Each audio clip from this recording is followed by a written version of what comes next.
आज्ञा ये हूँ पुराणा ओल्ड देवी नदी सिठाल ब्रिज पूर्वर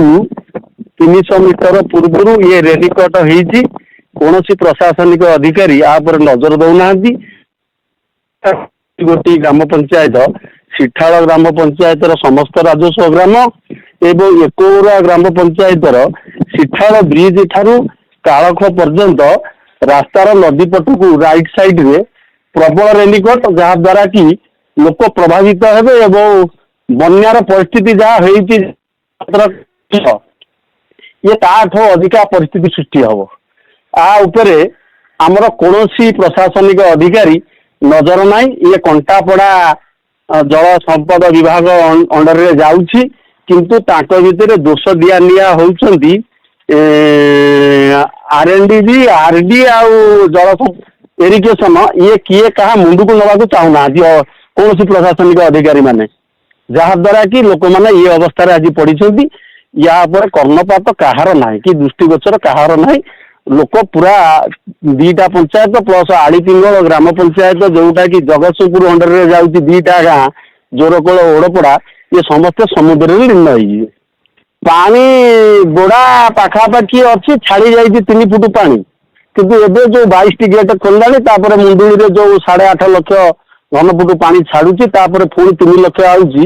ये जो परिस्थिति सृष्टि होती ये सिठाल ओल्ड देवीर सिठाल ग्रामर कूल सिठाल स्कूल पाखे ठाकुराणी मंदिर पाखे गोटे बड़ रेनिकट जहाँ द्वारा कि रास्तार केवल मोटरसाइकेल टे जाऊँगी 4 चकिया जान जापरना केवल कुंभीर आसी डाकबाजी जंत्र द्वारा गत काली शुणाई समस्त गाँ गंडारे प्रचार गाड़ी सरकार तरफ वन विभाग तरफ बुलूला किंतु अद्याविधि तापर किसी नजर ना एवं किंतु बहु लोक से रुंड हबारू केमिति हम कौन हम लोक भी पकड़ा प्रस्तुत थिबा जना पड़ुची किंतु बन्यार आशंकाटा आज मध्यरात्रि काली पर्यंत प्रबल पानी हम बोली आम अनुमान निश्चिंत भाव में जोटा कि सिठाल ग्राम पंचायत एवं एकौरा ग्राम पंचायत 2टी ग्राम पंचायतर समस्त राजस्व ग्रामर लोक मैंने संपूर्ण हैरान हेबे बन्या आसिले जदि से जो कंडीशन जो अवस्था से नदी बंध आरडी रोड टी अच्छी सी तो आज्ञा भासीजी से विगत 2002 मसीह 600 फुटू ऊर्ध घाई होता से जगह प्रथम भांगला खाई खाई खाई खाई बालिकुद जोटा कहते